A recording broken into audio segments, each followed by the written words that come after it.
pessoal, eu sou Nicolas Vital e esse é o podcast Eu Como, sempre falando de alimentação com ciência e levando informação de qualidade para os nossos ouvintes no Spotify, no Anchor e no Apple Podcasts.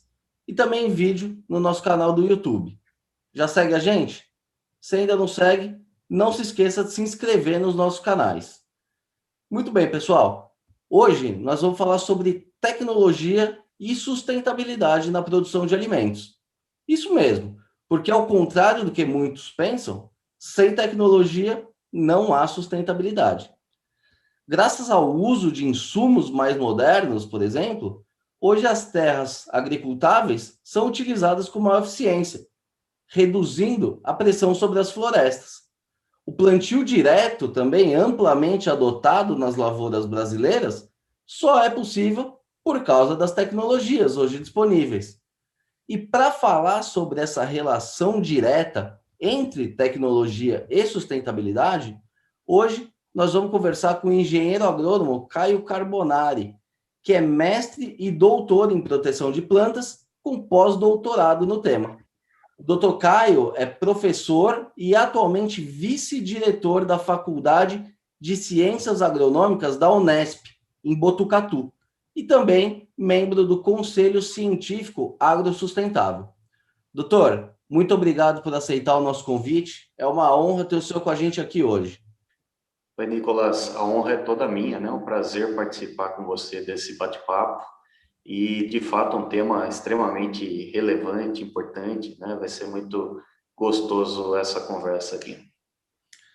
Muito legal. E, doutor, para a gente começar esse papo do começo, as pessoas, em geral, têm dificuldade, né, em entender a importância das tecnologias para tornar essa produção de alimentos mais sustentável. Por que isso acontece? Elas têm uma dificuldade para entender pela limitação de informação, elas ouvem muita coisa errada na mídia. Por que essa dificuldade de compreender a importância das tecnologias? Bom, Nicolas, eu acho que são vários fatores, né? As pessoas hoje têm muita dificuldade de entender, primeiro, que o agro brasileiro, que a produção de alimentos, né, no Brasil, não só de alimentos, mas fibras, bioenergia também, é extremamente sustentável, né? E isso se deve, obviamente, ao uso de tecnologias que aumentam a eficiência da nossa agricultura, né? A eficiência e sustentabilidade têm uma relação muito próxima. Eu acho que tem vários fatores, né? Tem muita informação distorcida sobre o tema, né? A comunicação sobre o tema tem muito ruído, tem muitas fake news que acabam sendo construídas, né? Divulgadas massivamente. Então, acho que tem muita falha de comunicação, sem dúvida nenhuma, mas, de fato, né, quando nós olhamos a questão da tecnologia propriamente, né, o Brasil saiu em pouco mais de 2, 3 décadas aí de um país que era um grande importador de alimentos, né, do ponto de vista de segurança alimentar, com grandes riscos, para uma situação completamente oposta, tanto que nós abastecemos o mercado nacional, né, com abundância de alimentos de qualidade, e exportamos hoje para mais de 160, 170 países no mundo todo, né? Então, o Brasil tem um papel extremamente relevante na segurança alimentar global, exatamente porque ele seguiu um caminho na agricultura, né, no agronegócio, de maneira geral, pautado ali por ciência, tecnologia e inovação. Isso se reflete, obviamente, na eficiência e na qualidade do que nós produzimos hoje no Brasil.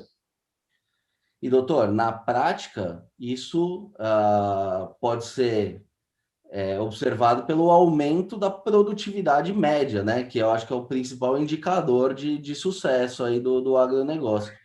Como é que foi essa questão do aumento da produtividade? O que significa isso? Produzir mais em menos espaço. Isso é bom para todo mundo, né? Mais comida, mais floresta. Me conta um pouquinho como que se deu isso. Legal, Nicolas. Quando nós falamos de produtividade, só para definir rapidamente para um público mais leigo, A produtividade é a produção, quanto nós conseguimos produzir por unidade de área, né? Normalmente nós usamos a referência de 1 hectare, 10 mil metros quadrados. Então, quanto nós produzimos em 1 hectare de área agricultável, né, no Brasil, claro, na média aí das nossas diferentes culturas. De novo, né, nós olhamos essa curva de produtividade média aí no Brasil ao longo das últimas 3 décadas, e ela é sempre crescente, né? Isso é extremamente desejável, porque nós estamos sendo cada vez mais eficientes em explorar as nossas terras agrícolas, né? As áreas já destinadas à agricultura. Isso, obviamente, do ponto de vista de sustentabilidade, tem relação direta, né? Se a gente consegue produzir cada vez mais, né, nas nossas áreas agrícolas, e existe uma demanda crescente no Brasil e no mundo, né, pela produção de alimentos, de fibras, de bioenergia, a gente diminui a necessidade de expandir essas áreas. A gente consegue atender essa demanda sem necessariamente expandir essas áreas, obviamente, né, com uma pressão aí sobre áreas com florestas, enfim, né, nós conseguimos explorar melhor essas áreas com o uso das tecnologias que garantem esse aumento de produtividade contínua no Brasil. Isso vem acontecendo. Se nós olharmos a curva, né, no Brasil, da área agrícola e da produção agrícola, né, que o produto disso é produtividade, elas vêm se descolando ao longo do tempo, né? A área agrícola ela vem crescendo muito lentamente, a produção agrícola muito mais intensamente, né? E isso é fantástico.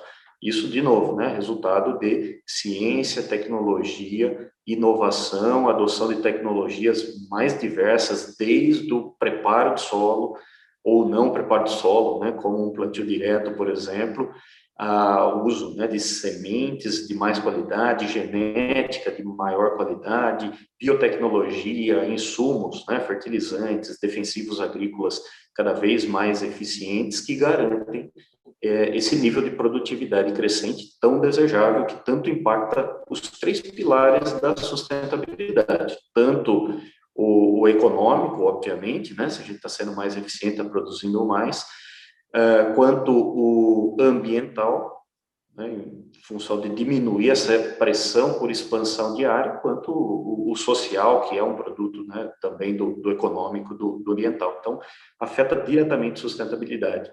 Toda a produção agrícola no Brasil, Nicolas, é feita em 7% do nosso território, né? Então, uma área muito pequena do nosso território é destinada à produção agrícola. E a gente, ainda assim, é uma das maiores potências do mundo em termos de produção de alimentos, fibras e bioenergia também. E temos que lembrar que, além de produzir mais, a gente vem produzindo melhor, né? O senhor citou aí o exemplo do plantio direto. É uma técnica aí desenvolvida aqui no Brasil, né, pelos pioneiros lá nos anos 70, mas ela também só é possível porque a gente tem tecnologias como os herbicidas, por exemplo, porque sem herbicida não dá para fazer o plantio direto. Então vamos entrar já um pouco nessa questão das tecnologias propriamente ditas. Como é que funciona esse plantio direto, né? Que todo mundo fala, mas pouca gente sabe na prática como é que funciona. Legal, Nicolas. Na verdade, assim, o modelo de produção hoje predominante no Brasil, quando nós olhamos, né, as culturas anuais, a produção de grãos, que é a responsável pela maior parte da área agrícola hoje no Brasil, é um modelo conservador, né, o conservacionista de solo, né? Então, nós migramos do passado, onde nós sempre antes que íamos implantar uma cultura, revolvíamos o solo, fazíamos aração, agradagem, deixávamos aquele exposto, muito exposto, né, à erosão, a perdas e aí, consequentemente, assoreamento de corpos hídricos, com impactos ambientais bastante relevantes, né? Para um sistema onde hoje nós basicamente não revolvemos esse solo, né? Nós deixamos esse solo estruturado, não desestruturamos e expomos como nós fazíamos no passado. Por que isso é possível? Né? Como você citou, graças ao uso de tecnologias e principalmente ao uso de herbicidas. Por que a gente, em um determinado momento, a partir da década de 80, principalmente da década de 90, passou a ter a possibilidade de fazer plantio direto? Porque antes nós não tínhamos tecnologia para eliminar basicamente o mato, as plantas daninhas presentes na área, para implantar a cultura no limpo. Nós tínhamos que fazer isso mecanicamente, com uma aração, com uma gradagem, né? Além de outras tecnologias necessárias, nós substituímos essa aração e gradagem por um herbicida que faz esse controle da vegetação e permite implantar aquela cultura no limpo, sem que ela vá sofrer ali uma competição daquele mato, que obviamente levaria a uma redução de produtividade, a uma produtividade muito baixa. Então, como você disse, né, só é possível quando nós temos uma tecnologia de herbicida eficiente, com custo acessível, que permitiu substituir aquele preparo de solo, né, que causava uma grande exposição e grandes impactos ambientais, por uma tecnologia que permite manter essa vegetação, essa palhada, né, que nós falamos, essa cobertura vegetal, que é um sistema muito mais sustentável, conservacionista e modelo, né, para o mundo quando nós falamos da produção agrícola. Doutor, quando a gente fala em herbicida, é o tal do glifosato, né?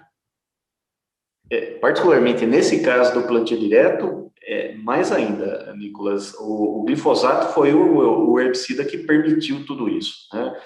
Por ser um herbicida que reúne algumas características, que eu não vou entrar em detalhe, né, porque seria muito técnico, mas ele tem um amplo, ele controla muitas plantas, ele controla plantas grandes, já estabelecidas, né, naquela área, ele tem, primeiro, um custo, né, um preço bastante acessível, ele tem uma dinâmica ambiental extremamente favorável, porque ele degrada rápido, ele é eliminado rapidamente do ambiente, ele não tem movimentação com água, correndo aí risco de contaminar corpos hídricos. Então, ele reúne um conjunto de características que torna ele um herbicida aí essencial para viabilizar o plantio direto. Tanto é que o glifosato ele foi desenvolvido na década de 70. O plantio direto só decolou nos anos 90, quando a patente e os custos aí de produção, né, o acesso ao glifosato viável de substituir todas aquelas operações mecânicas, né, que eram feitas no passado.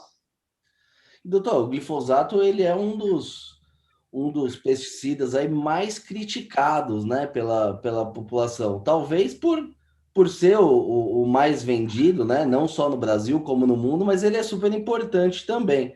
Agora, tem muita gente que pede o banimento do glifosato e tal, mas ele é um dos menos tóxicos que tem hoje no mercado, né? Se ele eventualmente for retirado do mercado, certamente vai ser substituído por algo que é mais tóxico.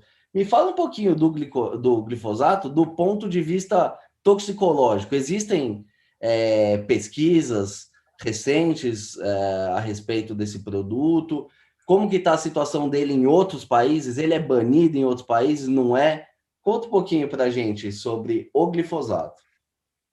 O Nicolas, o glifosato, né, para o Brasil, para esse modelo de produção nosso, não só o Brasil, né, Estados Unidos utilizam largamente esse herbicida, a própria Europa utiliza largamente esse herbicida, Argentina, enfim, todo, né, é o herbicida mais usado no mundo todo, é o herbicida mais usado no Brasil, e nós temos aí mais de uma centena de moléculas com ação herbicida em uso, né, no mundo todo, mas ele tem, de fato, essas características que o torna quase que único, né, uma das características é exatamente a baixa toxicidade, né, ele é um herbicida de baixíssimo risco quando nós falamos de ambiente e quando nós falamos de aspectos toxicológicos.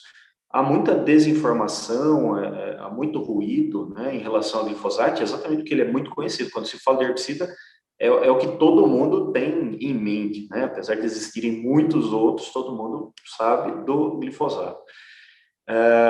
Ele está em uso, Nicolas, desde a década de 70, então mais de 50 anos no mercado, largamente utilizado, o herbicida mais usado no mundo todo, sem, né, evidências, nenhuma comprovação científica aí de qualquer problema, né, relacionado a isso do ponto de vista toxicológico, do ponto de vista ambiental.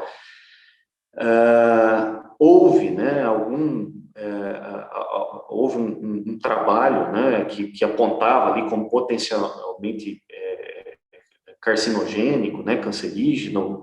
Em função disso, o mundo inteiro reavaliou o glifosato, passou por uma bateria aí de reavaliações por várias agências no mundo todo, né, e a partir das conclusões de todos esses estudos, reanálises, ele foi mantido no mercado, né, com algumas exceções em países que não demandam o produto, que não utilizam o produto, questões mais políticas, em alguns casos até ideológicas, do que propriamente técnicas, né? Então, produto extremamente seguro, do ponto de vista toxicológico, do ponto de vista ambiental, em função, né, das características que eu comentei. Não tem mobilidade no ambiente, ele é rapidamente degradado, a toxicidade para organismos não alvo, né, é extremamente baixa, a toxicidade para animais, para humanos, extremamente baixo, né, um dos herbicidas, na verdade, dos defensivos mais seguros que nós temos em uso no mundo. E continua em uso, não é Brasil, né? Ele é largamente utilizado no Brasil, nos Estados Unidos,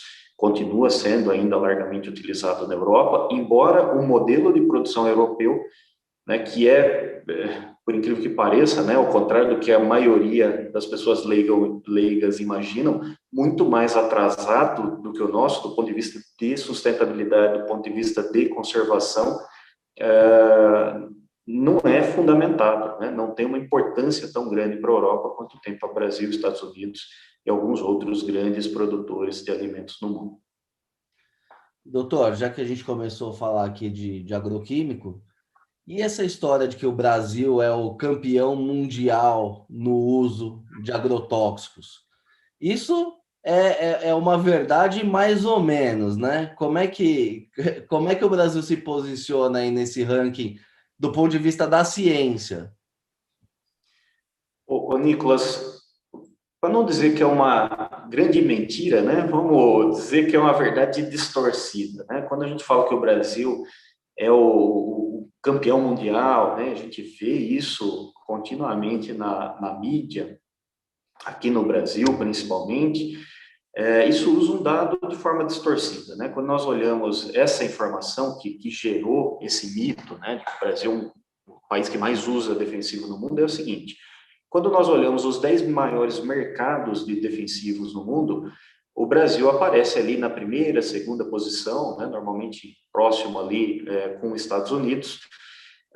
Isso é natural, né? Nós somos um dos maiores produtores agrícolas do mundo, é natural que nós sejamos, ainda mais que nós somos uma agricultura altamente tecnificada, tecnológica, que nós sejamos um dos maiores consumidores de insumos agrícolas do mundo. Defensivos não deixa de ser um insumo agrícola importante, que faz parte daquele pacote tecnológico que incrementa a produtividade que nós já conversamos.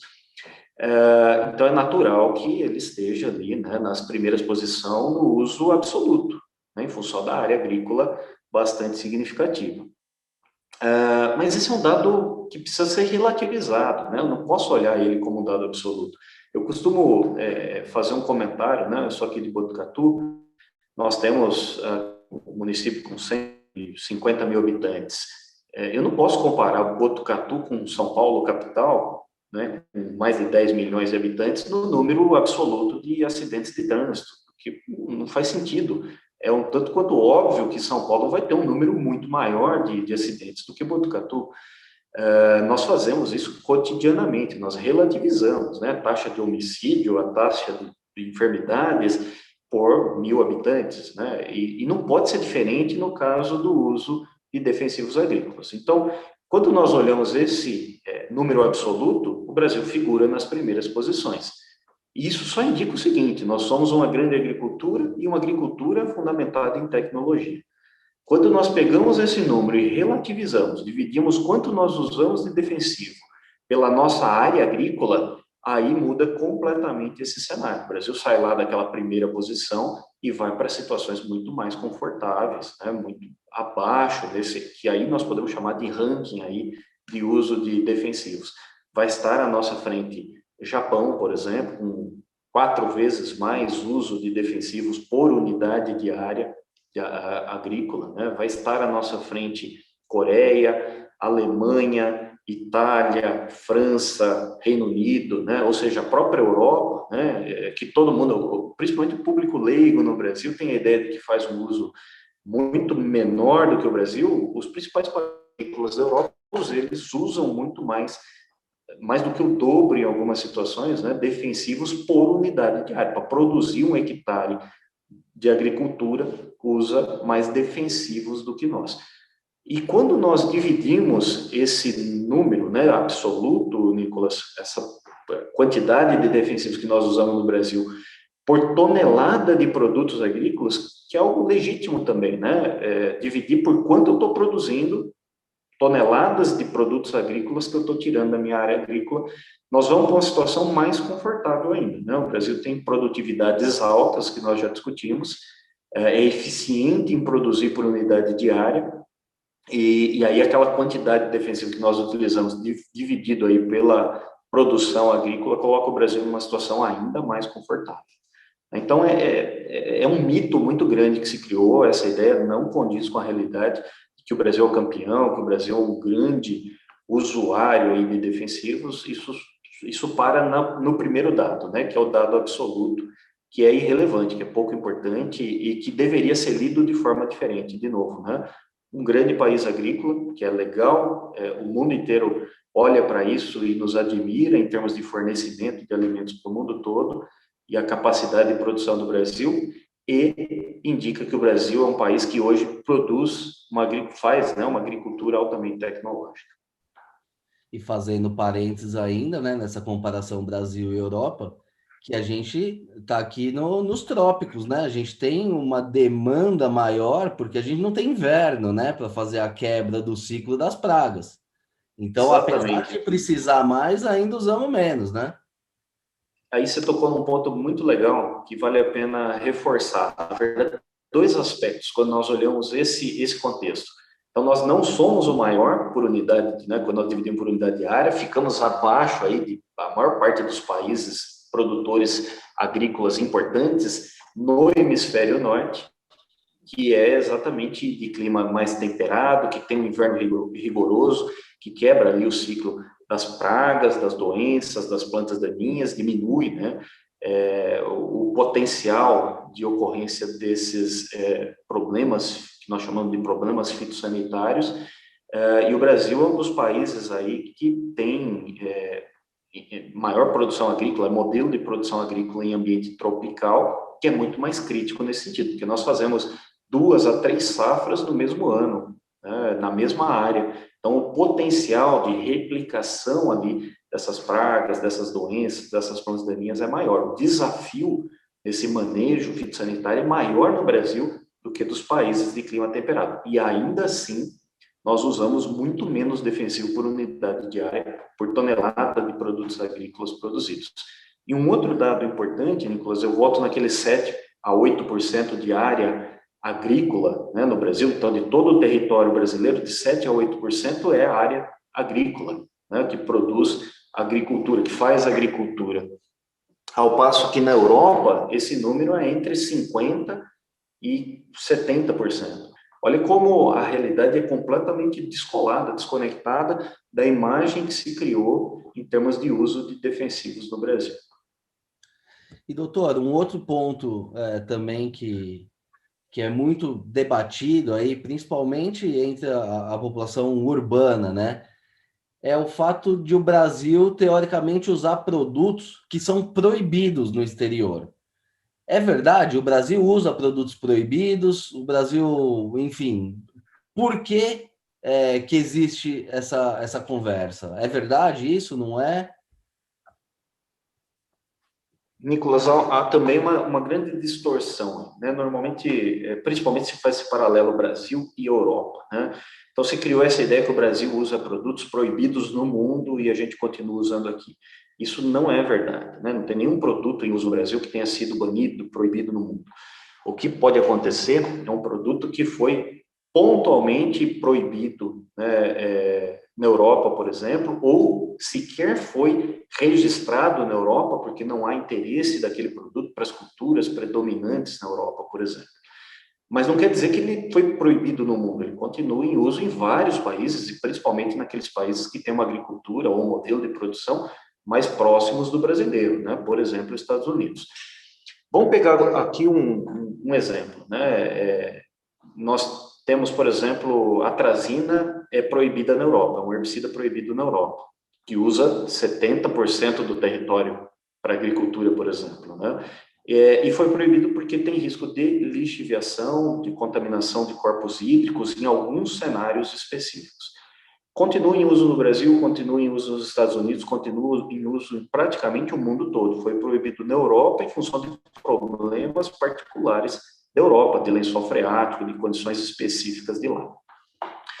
E não é o Brasil que continua usando, o resto do mundo continua usando. Então, a ideia de que o Brasil usa produtos que foram banidos no mundo não é verdade. Ele pode, eventualmente, continuar usando um produto que foi proibido em algum país por algum problema muito específico. Outro exemplo era o paraquat, né, que nós agora proibimos também. A Europa tinha proibido, o Brasil proibiu agora, mas, de novo, né, Estados Unidos, Argentina e vários outros países continuam usando. Com até um ponto a mais, porque para a Europa é muito fácil proibir paraquat, porque paraquat não tem importância para a Europa. Para o Brasil tem uma relevância imensa do ponto de vista de produção de soja, principalmente produção de soja, e os nossos principais concorrentes, que são Estados Unidos e Argentina, continuam usando o produto. Né? Ainda assim foi proibido no Brasil. Então, existem muitas distorções aí, Nicolas, e muitas vezes se confunde essa questão da proibição, do banimento, com a questão de registro. Se eu pegar produtos para soja registrados no Brasil, talvez muitos deles não tenham registro na Europa, porque não há interesse, não há cultura da soja, não tem na Europa os mesmos problemas que nós temos aqui.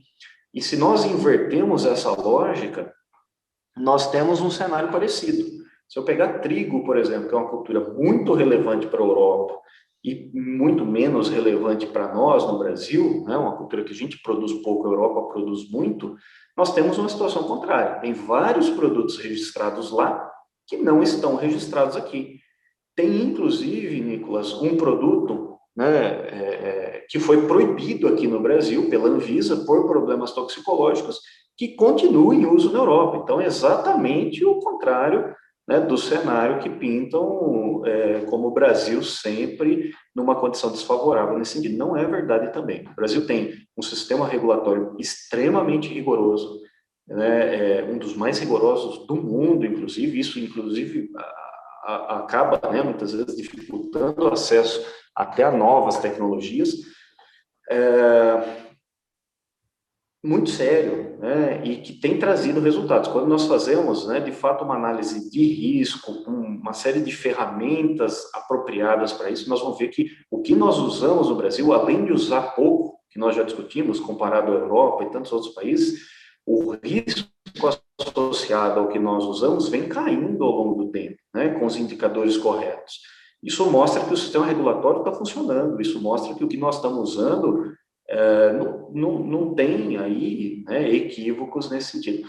Claro que né, pode ter alguns, do ponto de vista de risco, problemas pontuais, mas de maneira geral, nós não estamos numa condição desfavorável, né, muito menos pior do que Europa, Estados Unidos e outros países importantes aí do ponto de vista agrícola e com sistemas regulatórios extremamente reconhecidos, né, no mundo todo. E, doutor, no caso específico do paraquat, que você citou como exemplo, por que o Brasil segue a orientação da Europa e não a vida real, que é os Estados Unidos e a Argentina, que tem realidades mais parecidas? Isso é uma pressão externa, é lobby? Por que a gente tem que seguir a Europa e não os Estados Unidos? Nicolas, eu não sei se o Brasil, não saberia te dizer se o Brasil segue a Europa ou de onde vem a pressão, né? Mas vamos olhar o caso do paraquat. O paraquat é um herbicida, de fato, é um herbicida bastante tóxico se eu tiver contato com ele direto ou ingestão.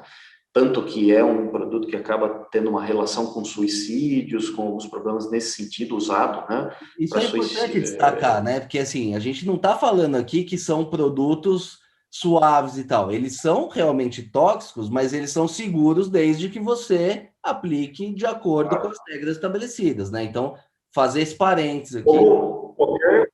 Como qualquer medicamento, né, Nicolas? Exatamente. Tem a bula, tem a condição correta de uso e está dentro da casa das pessoas. Aliás, muitos desses inseticidas, desses defensivos que nós estamos falando da agricultura, as pessoas não têm ideia disso, mas está dentro da casa dela, no sprayzinho para matar barata, para matar mosquito, numa condição de concentração, de exposição ali muito, muito superior àquela que vai ocorrer, né, na grande maioria das situações no ambiente agrícola, né, ou via alimentos. As pessoas não têm ideia que é a mesma molécula, né? É o mesmo inseticida que está no campo e que está dentro da casa dela. Parece que está na latinha, está no supermercado para comprar, é tranquilo, é seguro, é o mesmo produto, né? Precisa usar de forma correta, né? Esse parênteses é extremamente importante. É seguir a bula, né? É seguir as recomendações, e existe todo um trabalho para recomendar de forma que ele seja seguro. Esse parênteses é importante mesmo, Nicolas.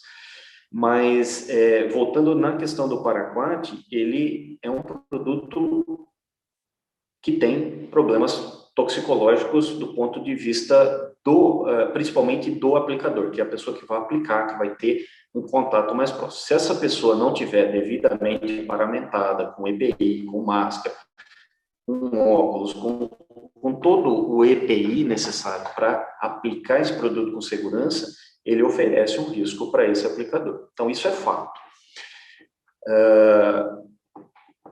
E é aí que está o risco desse produto, né? Ele não tem um risco ambiental importante, porque depois de aplicado ele praticamente é imóvel no ambiente, ele também se degrada relativamente rápido, então não tem um problema, um questionamento do ponto de vista ambiental, não há um questionamento do ponto de vista de alimentos, apesar de ser muito tóxico, ele tem características que ele não se movimenta na planta, ele não vai acumular nas partes comestíveis das plantas, tanto que um dos maiores usos desse produto era exatamente a aplicação ali próximo até da colheita em função dessa característica. E quando nós falamos de risco, é perigo, é a toxicidade aí, mas ele tem que ter exposição. E a exposição, quando nós falamos de ambiente de consumidor, ela é zero, né? Ela não é um problema. O problema está para o aplicador se ele não tiver, né, devidamente equipado ali para fazer essa aplicação.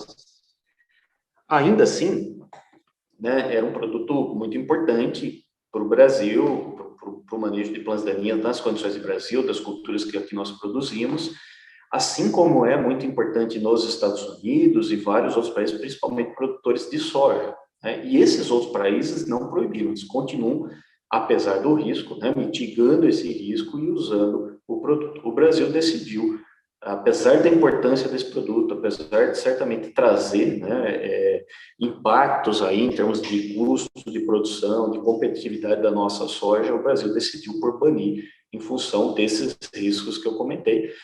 É uma discussão relevante, embora só questão de fatos, né? Vários outros países estão discutindo, mas optaram por mantê-lo diante da importância e mitigar os riscos.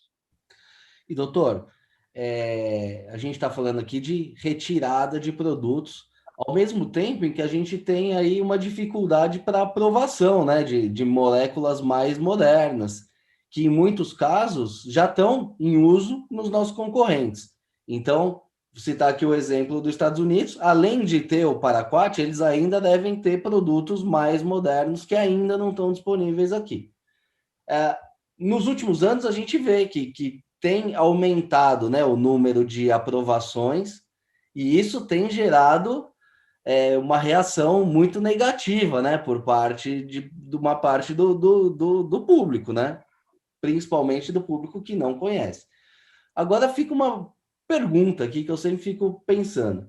Se esse povo é contra o produto antigo, eles não deveriam comemorar que está sendo liberado algo novo? Apesar da maioria ser genérico, ainda tem alguma coisa nova ali.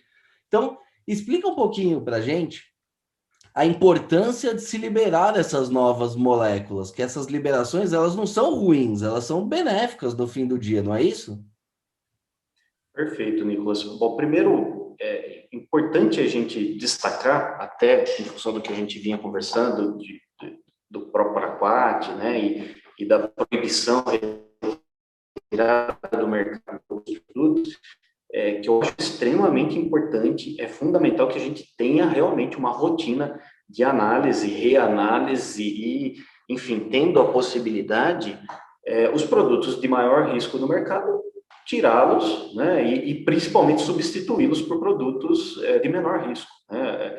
A ciência de produção de defensivos avança continuamente. Quando nós olhamos as tendências, né, de dose, de riscos, né, associado aí aos produtos desenvolvidos lá na década de 70, na década de 80, 90, 2000, até os dias atuais, é uma tendência muito clara e contínua de redução de dose, que está relacionada à exposição, é uma tendência contínua de redução de riscos para o aplicador, para o ambiente, para o consumidor, enfim.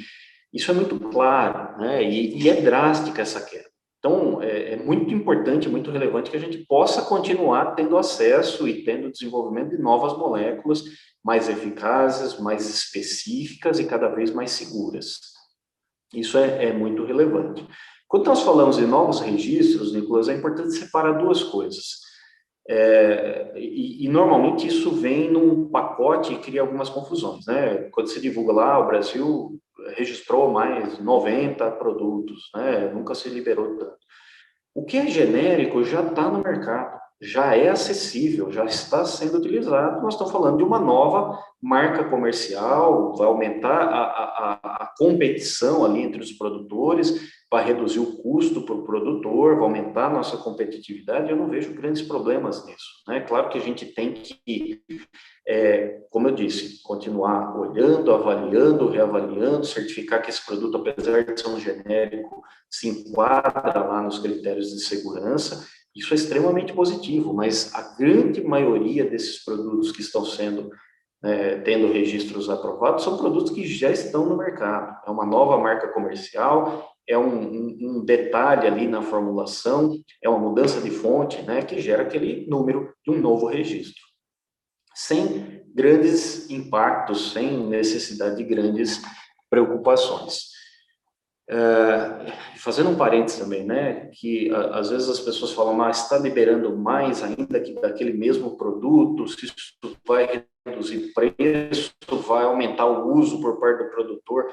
O produtor ele não vai usar mais do que o mínimo necessário para garantir a produção, para garantir aquela produtividade, né? E voltando naquela conversa inicial nossa, né, o Brasil hoje exporta para mais de 160 países com sistemas, né, de monitoramento de qualidade extremamente avançado. Se nós produzíssemos produtos de baixa qualidade, nós não acessaríamos esses mercados.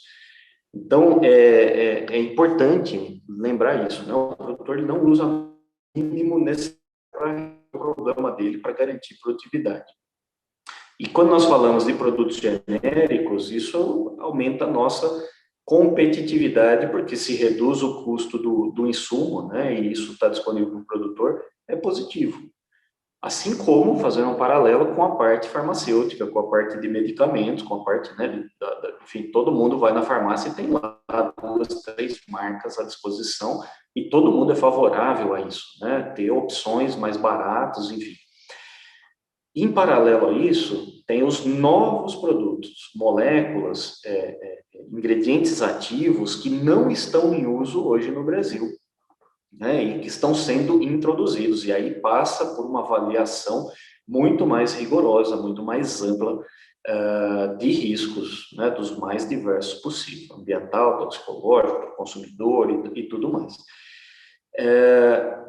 E nesse aspecto, Nicolas, que nós estamos, na verdade, aquém do que o desejável e do que vários países aí, concorrentes da agricultura brasileira e países desenvolvidos, né? Principalmente quando nós olhamos Estados Unidos, Europa, Japão, né? E vários outros produtos. Eu vou te dar um número, esse número ainda é do ano passado, ele tem algum, né?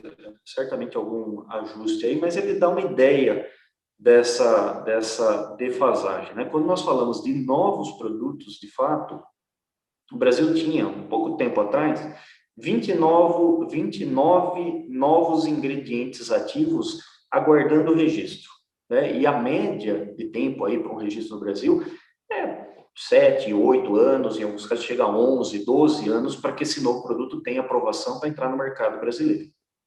Quando, na maior parte dos países desenvolvidos, esse tempo é muito menor, né? Eles acabam tendo acesso antes do que nós a essas tecnologias.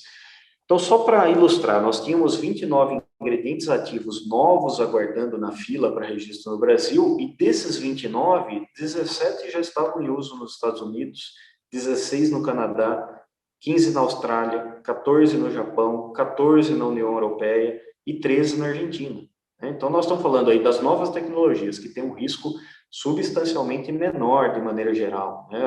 Só para ilustrar isso, a dose média, né, de um produto, se nós compararmos a dose média dos produtos que estão chegando no mercado hoje com a dose média dos produtos lançados lá na década de 70, que ainda continuam no mercado, nós temos aí 81% de redução. Isso é importante. Quando nós olhamos os indicadores de risco, é mais ou menos essa proporção. E nós estamos retardando a chegada desses produtos no mercado. Eles chegam mais atrasados no Brasil do que chegam nos nossos concorrentes, do que chegam aí nos países desenvolvidos, e isso é muito ruim, né? E de novo, há uma distorção muito grande, porque a ideia que se criou no Brasil é que se registra tudo, que passa tudo, que o Brasil registra os produtos que não tem no mundo todo, e é exatamente o contrário, né? Na verdade, nós demoramos muito mais para ter acesso a essas novas tecnologias, porque o nosso registro é muito mais lento e até mais rigoroso, né, em muitos casos, do que a Europa, do que Estados Unidos, Canadá, Japão, e ninguém tem dúvida, né, que esses países têm sistemas regulatórios aí extremamente sérios, né, que fazem um trabalho muito rigoroso em relação à análise e à liberação desses produtos. Nós estamos vivendo um pouco, né, o paralelo das vacinas, né? Enfim, não é diferente, né? Tem que fazer uma análise, tem que fazer um pacote aí, né, de dados para analisar, para ter registro no Brasil, e esse processo é muito mais lento no Brasil do que nos países desenvolvidos, né?